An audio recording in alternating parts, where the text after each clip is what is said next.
Bonjour, aujourd'hui je suis en compagnie de Julien, de Kurt et de Croc et nous allons parler de l'univers Shadowrun. Bienvenue dans Extra Life.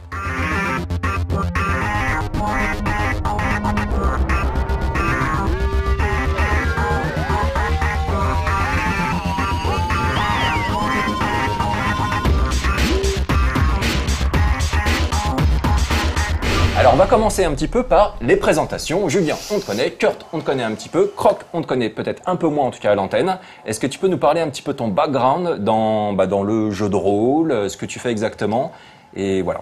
J'étais là un petit peu tout au début, ouais. Comme Sauron.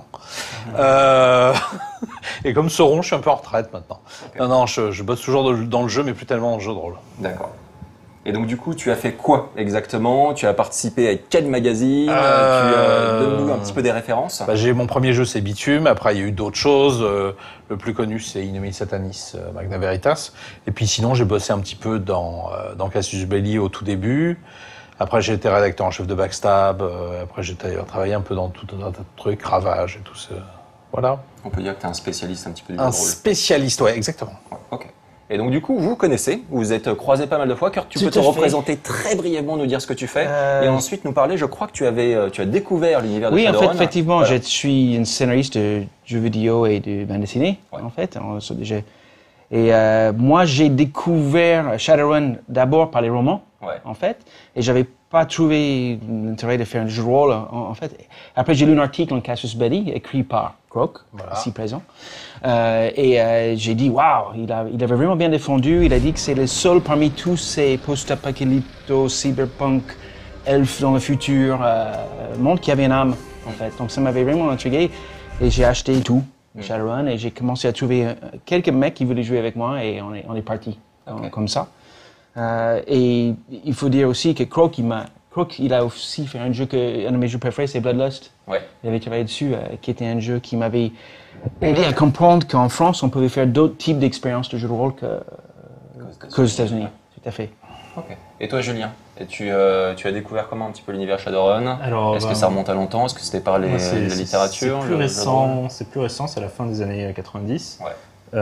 En fait, quand je commençais à me mettre au jeu de rôle, en venant des livres dont vous êtes le héros et des jeux de figurines comme Warhammer, j'ai acheté un magazine, alors je ne sais plus lequel c'était, est-ce que c'était Casus Belli ou Dragon Magazine ou autre, et il y avait une publicité pour des jeux qui venaient de sortir, dont Shadowrun 3e édition, et j'ai vu la couverture et j'ai vu un troll avec un gun et des ptérodactyles et un nain avec des lunettes d'aviateur, et j'ai vu tout ça et j'ai fait « mais ça a l'air génial !»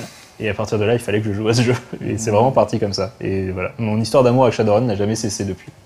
Et du coup, c'est un jeu, alors que je dise pas de bêtises, qui est relativement récent. Il a été créé en 1989, il me semble, et c'est Faza qui était derrière. Faza, donc, ils sont connus essentiellement pour Battletech. Donc c'est assez curieux de les voir débarquer dans cet univers-là. Et pour résumer en gros, l'univers, c'est un mélange entre du cyberpunk et de la fantasy. Donc on peut avoir un elfe qui est connecté directement à la matrice. Voilà. Est-ce que du coup, le point de départ était vraiment quelque chose de purement commercial? C'est vrai que l'idée de mélanger ces deux univers, donc, ça ouvrait un champ de possibilités assez énorme en termes de public et de vente. Mais au final, la licence s'est installée, a perduré, il a su convaincre énormément de joueurs, il a su générer énormément aussi de choses, que ce soit du jeu vidéo, que ce soit des romans, que ce soit des bandes dessinées, etc. Donc vous avez découvert cet univers de quelle manière à l'époque? Est-ce que c'était avec beaucoup de suspicion, c'est malin, mais est-ce que ça va tenir la route? Ou alors d'emblée c'était vraiment intéressant? À l'époque, il n'y avait pas trop Internet, donc les gens n'étaient pas suspicieux. Quand on voyait un jeu dans un magasin, on était juste content qu'il soit là et on n'allait pas tout de suite se plaindre sur un forum que c'était de la merde. C'est vrai. Donc, mais au début, j'étais pas super certain que l'idée n'était pas juste commerciale. Et il s'avérait que je me suis trompé parce qu'en effet, il y avait une âme, il y avait un background, tout avait des raisons d'être. Que les elfes et les orques, ils n'étaient pas là par hasard.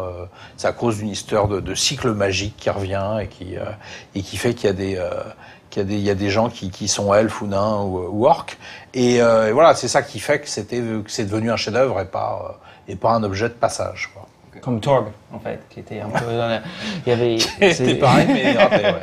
Non, c'est vrai qu'à l'époque, en fait, le monde était plutôt qu'est-ce qu'on pourrait faire avec les jeux de rôle qu'on ne pouvait pas faire ailleurs, en fait. Et il y avait un souffle exactement comme ça. Je me souviens quand Shadowrun est venu, moi, j'ai pas du tout posé une question si c'était commercial ou pas. je me dis, oh, est-ce que ça va être fun de jouer des elfes avec câblé, avec la matrice virtuelle. Et finalement, j'étais pas très convaincu au début et je suis venu à cause de le concept que je pense s'ils n'ont pas inventé, ils l'ont vraiment perfectionné, c'est le côté plus adulte du jeu de rôle. Ils avaient des systèmes de mission. Ouais. Et vous pouvez jouer 3-4 heures dans une soirée avec un début, un milieu et une fin. Et c'était le premier jeu de rôle qui m'a convaincu que c'était possible de ne pas passer 2 week-ends de suite en train de faire un jeu de rôle, en fait. Et c'est ça qui m'avait séduit. Plus que l'univers, c'était la construction de la soirée. L'instance un petit peu. Est-ce que toi, ça t'a séduit également à l'époque? Le truc qui m'a séduit particulièrement, c'est qu'on sortait d'une vague cyberpunk qui était quand même plutôt un peu glauque, on va dire. Enfin, oui, le cyberpunk à la base, c'est pas joyeux. Donc il y avait un peu les rôlistes qui se différenciaient de ceux qui jouaient à Cthulhu, Maléfice et Cyberpunk, et donc il fallait qu'ils réfléchissent, il fallait c'était un peu un monde sombre, cynique. Et puis la mouvance quand même Donjon Dragon, on va dire, où les choses étaient quand même plus sympas. Or dans Shadowrun, il y a quand même tous les poncifs du mec qui vous a engagé, qui vous trahit, tout ça, mais quand même, ça reste quand même plutôt positif et héroïque, surtout, on va dire.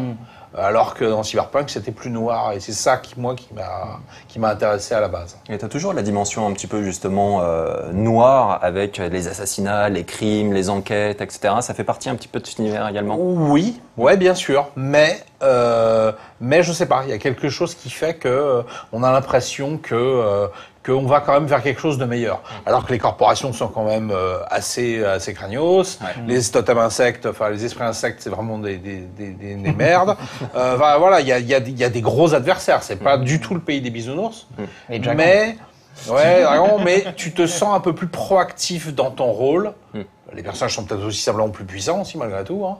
Et ça permet d'avoir une vision du jeu qui est plus positive. Okay. Quand tu disais tout à l'heure que ce jeu, lorsque tu l'as découvert, tu avais senti qu'il avait une âme, qu'est-ce que tu entends par là? Ça s'est joué sur quoi exactement? Qu'est-ce qui a fait que tu as basculé en disant genre ok, je vais y passer un temps de ouf, ça va me plaire? Ce qu'il faut voir aussi, c'est qu'à l'époque, on n'avait pas non plus... Peut-être qu'il sortirait maintenant, il serait comme tous les autres. Mais sauf qu'à l'époque, on sortait de Traveler qui étaient des listes de matériel, de Aftermath ou de Gamma World où c'était des listes de monstres, sans parler de Donjon Dragon. Donc c'est aussi les premiers qui ont fait des scénarios qui correspondaient un peu à ce qu'on faisait en France. C'est-à-dire des intrigues autres que des suites de combats, avec des choix, des vrais choix. Et puis... ils ont fait une sorte d'élection, le Magic Tuesday, là où on pouvait voter en ligne. Ils ont fait un background qui se développait. Ça, après, AEG l'ont fait avec L5R, des choses dans ce genre-là, mais c'est Battletech et Shadowrun qui l'ont fait tout au départ. Des choses que on n'imaginerait pas ne pas faire maintenant avec un jeu de rôle actuel, sauf que eux, c'était les premiers. Quoi. Okay. Parce qu'il faut... En fait, Shadowrun, première édition, se déroule en 2050. Deuxième édition, c'est 2055. Troisième édition, 2060. Quatrième édition, 2070. Cinquième édition, c'est 2075. Okay. Et donc, le temps avance. Certaines mégacorporations fusionnent, changent. Des personnages importants meurent. D'autres deviennent importants. Ce qu'on appelle les posters, en fait, qui commentent les livres de supplément, enfin les livres de règles, les livres de contexte. Certains meurent, certains se font tuer dans une mission, ainsi de suite. Et on développe vraiment un attachement pour toute cette galerie de personnages et de concepts, en fait, qui continuent d'évoluer. Ça reste cohérent, en fait. C'est ça qui était vraiment, je pense, le pari, la grande pirouette qu'ils ont réussi de faire. C'est que c'est une chose de dire dans une table de marketing, comme on a tous peur, en fait. Ah, si on mettait des dinosaures et des dragons et des elfes et des cyberpunk, on les mélange tous ensemble et on vendra plein de livres, en fait.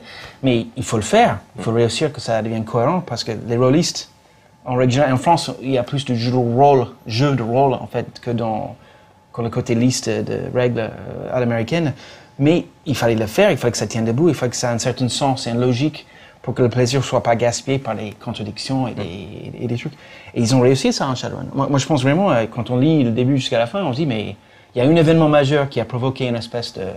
qui est le côté fantasy du truc, et le reste s'enchaîne de manière logique, cohérente, avec beaucoup d'amour pour leur jeu, parce qu'il y a une vraie passion parmi les créateurs de ce jeu pour le monde en elle-même. Et on kiffe ensemble, comme un groupe de gens. Et je pense que même la communauté de joueurs, ils ont réussi de se dire, tiens, on s'est créé un monde avec toutes ces fun choses qu'on aurait bien aimé voir coexister, et ça marche, quoi. Ça marche. C'est compliqué de faire ça. D'ailleurs, Innomine Satanis, c'était pas évident, j'imagine, de rendre ça cohérent. Oui, faire la cohérence. Il y a plein de jeux qui en sont morts, il y a plein de jeux où ça a tourné en rond au bout d'un moment, évidemment. Mais c'est vrai que n'importe quel supplément de Shadowrun, on prend du plaisir à le lire, aussi simplement comme livre. Alors que c'est vrai que, bon, on va reprendre un exemple que j'adore, hein, Pathfinder, c'est un peu un travail d'avocat, c'est-à-dire que on cherche le sort qui va pouvoir coincer tel autre sort, mais c'est vraiment que de la technique. Alors qu'avec là, il y a de la technique et il y a aussi beaucoup de plaisir de lecture pure. C'est pour ça d'ailleurs que les romans étaient ultra sympas et que... Parlons-en justement des romans. Lorsque tu parles d'évolution de l'univers, donc ça passe pas uniquement par les bouquins de règles, c'est également donc tout ce qui est cette novélisation qui est sortie un petit peu dans cet univers. Est-ce qu'il y a des romans ou des auteurs qui se détachent réellement? Est-ce que c'est des bouquins à lire qu'on peut conseiller? Parce que bon, j'ai déjà lu par exemple des livres, j'en ai jamais lu sur Shadowrun, mais j'ai pu lire des livres BattleTech. C'est pas complètement ça. Hein. Donc ça dépend vraiment de temps en temps. Du coup, tu as l'impression que c'est un peu une littérature du pauvre, que ça s'adresse vraiment à des fans, mais en termes d'écriture, etc., c'est un peu limité. On trouvait Shadowrun à la gare. Hein. C'était un des seuls qu'on trouvait à la gare en France avec Danger Dragon. Par contre, en France, on a eu le problème. Les premières sorties françaises des romans Shadowrun, c'était Fleuve Noir, qui avait une certaine tendance, comme ils avaient un nombre de pages limité, à couper. À couper des pages. Et ça, c'était un peu... Mais bon, comme tout, je ne sais plus combien il y a de romans Shadowrun, mais il y en a 50, il y en a énormément. Donc il y a du bon, il y a du moins bon, il y a du très mauvais. Je pense que la trilogie que tout le monde se rappelle, c'est celle de Bob Charrette. Le premier. Ne traite jamais avec un dragon, choisis bien tes ennemis, trouve ta vérité, qui était prévu pour quelqu'un qui découvre l'univers en fait. On suit finalement la carrière entre guillemets d'un gars qui est juste un petit informaticien dans une corpo et qui du jour au lendemain va devenir Shadowrunner parce que il va avoir une très mauvaise journée où toute sa vie va s'écrouler en fait. Et on le suivait. Et aussi, il faut dire que moi j'ai lu ça en tant qu'Américain qui était dans le Midwest ou le Bible Belt où les jeux de rôle étaient une sorte d'être brûlés au pilori dans les jardins en fait parce que c'était satanique. Vous avez connu ça un peu. Et ce jeu-là, l'histoire principale, c'est vraiment un jeune chrétien qui doit faire face au fait qu'il a les pouvoirs magiques et que la magie, c'est quelque chose qui était satanique dans notre culture en fait. Moi, je suis échappé en France pour découvrir les Innomine Satanis, c'est des jeux de rôle où on pouvait jouer avec des anges et des démons, dans un certain sens en fait. Aux États-Unis, on pouvait pas. En fait, déjà, on enlevait le pentacle de livre de Donjons et Dragons parce que c'était quelque chose de très très réel en fait. Et ce parcours dans cette première trilogie de Shadowrun, on a une espèce de parallèle en fait avec la réalité, le jeune puritain protestant que j'étais en fait. J'ai trouvé un vrai écho. Je dis waouh, c'est cool.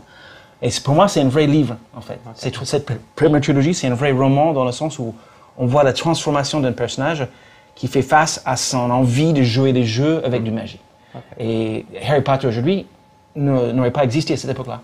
Harry Potter aurait été complètement interdit par les legs chrétiennes, parce qu'il y a la magie, il y a les sorciers et tout ça dedans. Quand j'étais gosse, en fait. Et Shadowrun, ça a aidé. Parce que c'était dans le futur, c'était du SF, ça allait mieux que les fantasy magie. Et je pense qu'ils ont aussi réussi cette pari-là, de nous aider à retrouver la magie dans notre côté ludique. En fait, moi, je trouve ça bien. Et il y a un autre auteur, juste vite fait, qu'on est obligé de citer, qui s'appelle Nigel Findlay, qui malheureusement est décédé au milieu des années 90, mais qui a, je pense, écrit les meilleurs romans Shadowrun. Notamment tous ceux avec tout l'arc des esprits insectes qui a marqué énormément de gens. Là, c'est du vrai roman avec un vrai suspense, une vraie qualité d'écriture. Et je pense que c'est en grande partie grâce à lui que l'univers Shadowrun s'est développé et a attiré les gens, parce que justement, ils ont eu un vrai auteur à un moment donné qui a vraiment apporté ce talent finalement. C'était drôle des fois aussi. Il y avait des moments de tristesse, c'était vraiment une énorme palette d'émotions quand on lisait du Nigel. Et du coup, pour revenir un petit peu au jeu de rôle, dans la question un petit peu bête classique, vous jouez quel type de personnage? Est-ce que vous avez un personnage emblématique qui ressort de vos différentes expériences de jeu autour d'une table? Est-ce que vous pouvez peut-être partager des petites anecdotes justement sur ce personnage et pourquoi vous avez choisi ce personnage-là précis, etc. Alors pour moi, ça va être un petit peu difficile parce que j'ai jamais joué à Shadowrun. J'ai toujours été avec maître de jeu, donc j'ai rarement joué. J'étais obligé de faire un enfant pour qu'il soit d'âge à me faire jouer au jeu de rôle.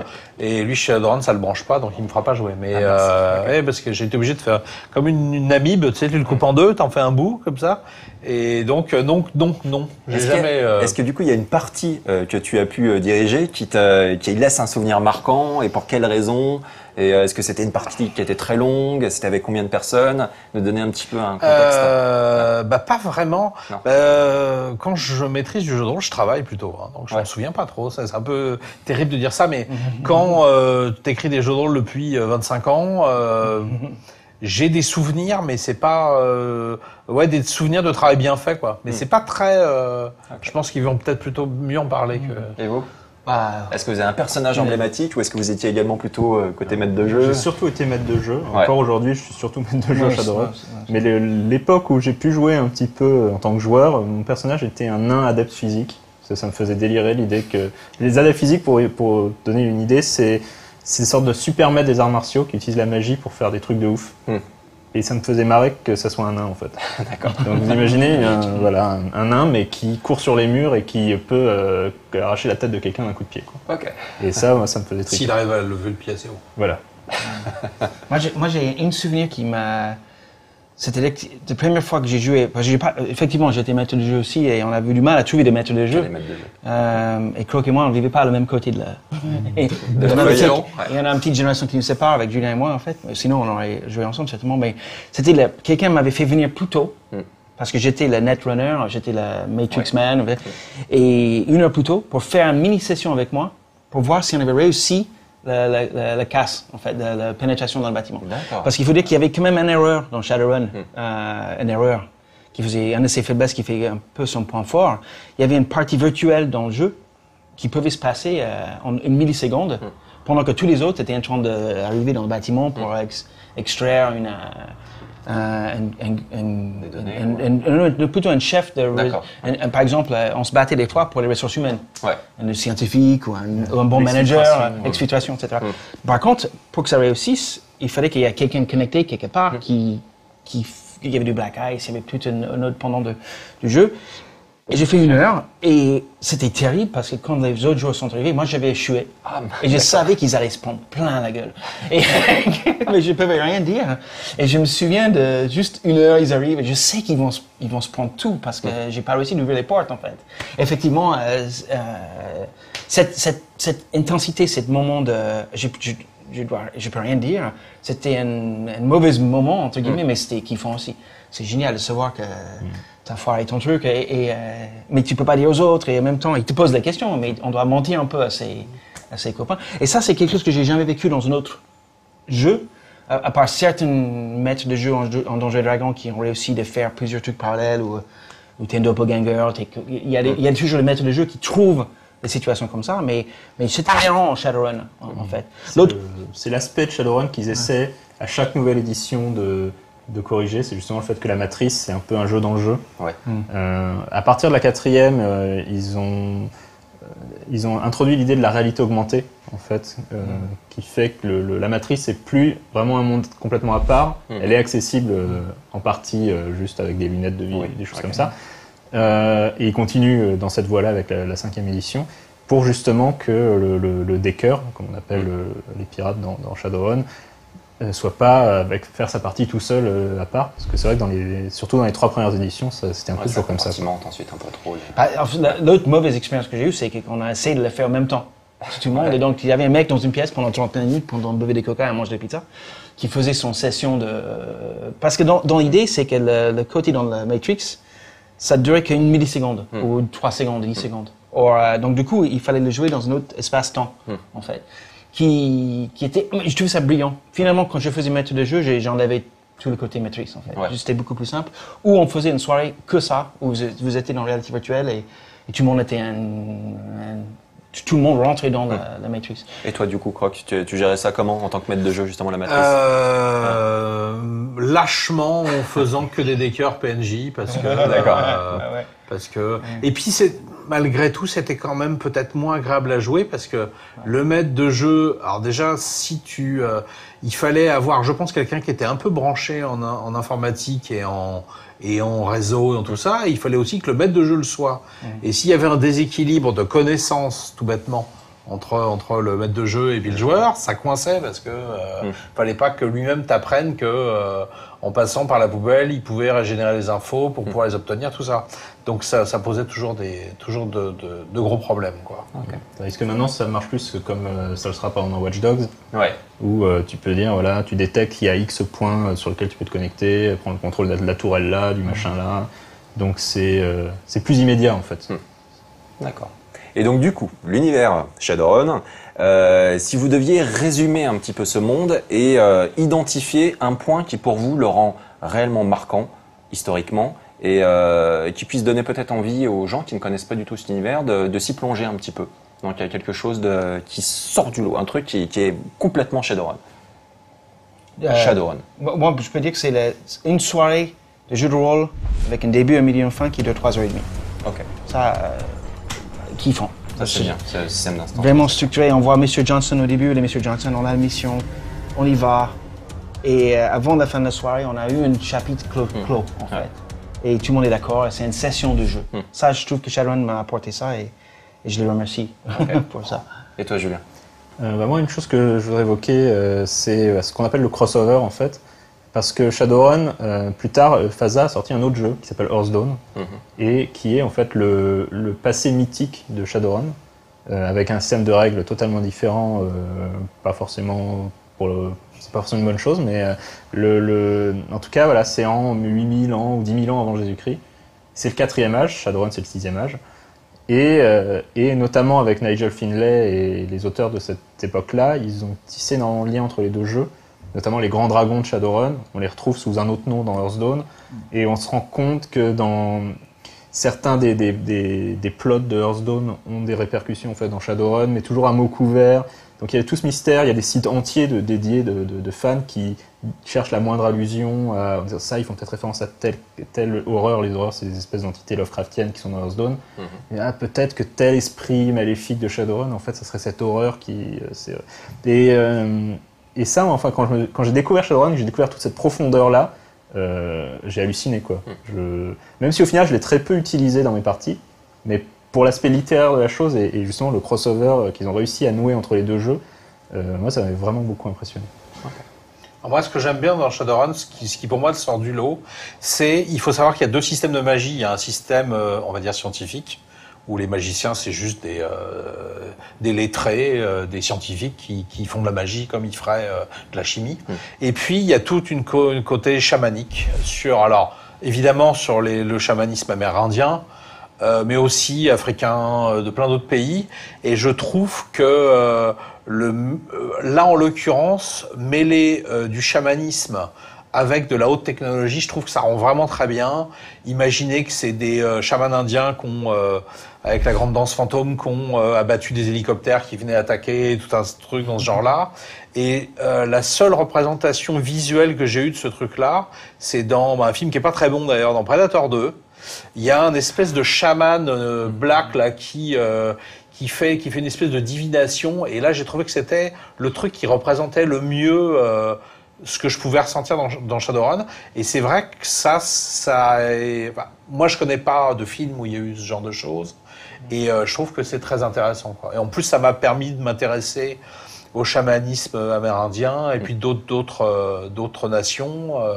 Je trouve que c'est vachement intéressant. Ok. Merci beaucoup. Moi, je défends énormément Predator 2, il faut le savoir. Je considère que c'est une bonne suite qui respecte l'univers. Moi aussi. Et voilà, Danny Glover est parfait. Je trouve que c'est plutôt pas mal, c'est plutôt une bonne suite. Mais bon, merci beaucoup d'avoir participé à cette émission. Et de toute façon, la soirée Shadowrun se poursuit. Donc, on se retrouve en tout cas très bientôt pour un prochain Extra Life, mais un Extra Life cette fois-ci un peu plus classique en dehors d'une soirée. À bientôt tout le monde. Merci beaucoup. Au revoir. Au revoir. Bye.